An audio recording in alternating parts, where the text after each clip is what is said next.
Welcome back to Every Other Carl. I'm Carl, and today I'm having a problem with my Ridgeline. I'm not going to bore you with the whole backstory of this. If I figure out what the problem is, I'm going to tell you right now.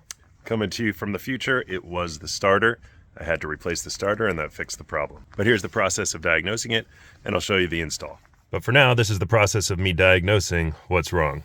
I'm pretty sure it's the starter. It's pretty obvious that it's the starter. I turn the key. I've got power. I will test the voltage of the battery, but I had it jumping off of my other car and it was fully connected. Turn the key and nothing happens. Not even a click, really. Not the kind of click you would hear when the solenoid clicks. It's like almost no sound at all. So it seemed like there was no power getting to the starter, or maybe the starter is just gone bad. Yeah, you hear that? Power on. That tiny little click, almost nothing. The weather did just change, so it got very cold overnight. I mean, normally that would affect the battery, not the starter. In any case, I'm going to keep trying it. I have heard some people have some luck by just trying this like 15 times. Otherwise, I'll open the hood, try to tap on the starter, see if that kind of knocks it into action. And yeah, I know I need an oil change. Holding the key in for 10 seconds, seeing if that does something. Nothing. I'm gonna put it in neutral. Foot on the brake, obviously. Nothing there. I'll put it in drive.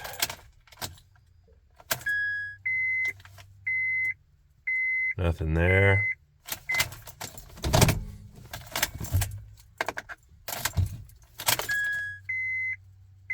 I'm just gonna try this a bunch more. See if I have any luck. All right, I'm gonna try disconnecting the battery for like 10 or 20 seconds, seeing if that resets the computer. I doubt that's gonna have any effect, but I'll try that one. All right, just to show how my battery is doing, I have my multimeter here. Let me see if I can do this one-handed. But let's touch these terminals, and yeah, 12.4. So it was reading 12.4. That's definitely, it should be enough to kick over the starter. Even so, I had it jumping off the other car. Still wouldn't work. So next thing to do is, I think, check the starter, which is, I think it's right here. So maybe I'll give that a few taps as I try to turn it on. All right, so my wife is in there. She's gonna try to start it, and I will tap on the starter as she does. Okay, I disconnected the battery. I'm gonna let that stay off for about 20 seconds and then try it again. So that didn't help. Still nothing, it even jumped off of that battery. All right, it's the next day and I've almost 100% confirmed that it is the starter, so I went ahead and ordered a new one on Amazon. It was about 75 bucks, maybe $79. I'll leave a link to this one down in the description, but I'm gonna go ahead and replace the starter. It's not too tricky to get to the starter. I just removed the battery and the plastic shroud around the battery and removed a couple wiring brackets. All right, so far I took the battery out. I was thinking of taking the actual metal tray out. I did take the plastic shroud off, but I don't think it's necessary to take this metal tray out. May be able to get the starter out without it. I disconnected this little clip, just have some maneuverability of these tubes here. This is the main heavy gauge wire to the starter. I just unbolted that. That's a 12 mil. And then this is the lighter one. I just pulled that one out. It's not bolted in, you just pull it out. All right, there are two bolts holding the starter on. You have one on top right there. It's right under here. And the second one is down underneath. I can't really show it to you, but I can feel it.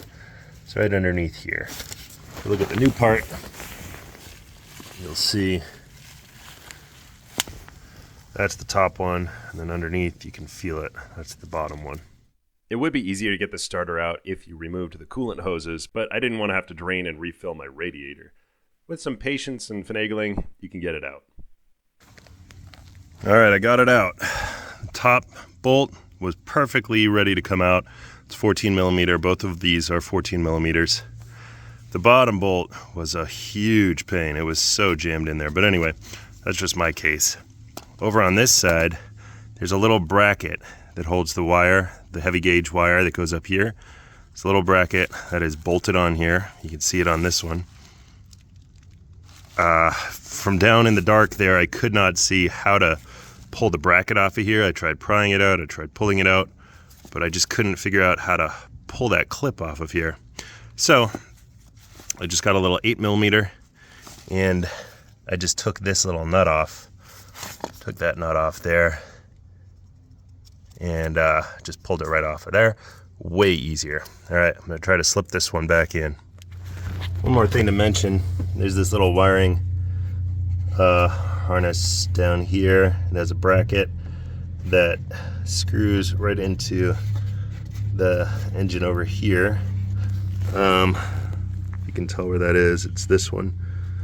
It made it way easier taking the bolt out of here, giving me a little room to move this wire. Made it way easier to get to the bottom bolt of the starter and also to pull the whole starter out.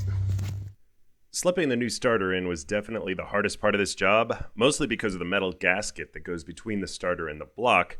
It was pretty hard to hold onto that and get the starter in place. I'm sure it would be way easier to do this if you removed the hoses and maybe even the cooling fan, but for me it was worth a little bit of extra struggle to not have to do all those extra jobs. All right, got it back in there. There is a metal gasket that goes between the starter and the engine block there. You have to make sure that's set properly as you put this back in. There are two metal prongs on the starter. You can kind of set the gasket into those prongs, hold it with your finger, and then push it down in. I put that little nut back on down here to hold the bracket in place that holds the wires. And then here's the two wires that I have to reconnect. This is the small one. It just slides on there. And then this is the big one that goes on with a nut. So I'll slide this one on and then I'll put this one on with the nut. Even though this is not an OEM starter, I did this job about a month ago and it's worked great. Like I said, I'll leave a link to it in the description. All right, I couldn't find exact torque specs online. I was seeing 47 pounds maybe, but so I'm not going to tell you an actual torque spec to torque it to. Don't do 47 without double checking yourself. I am going to go torque it by hand here, really nice and snug. After tightening everything down, I just put the battery and the shroud back in, made sure all the nuts and bolts were replaced, and then I gave it a try. All right, moment of truth. Let's see if it comes on.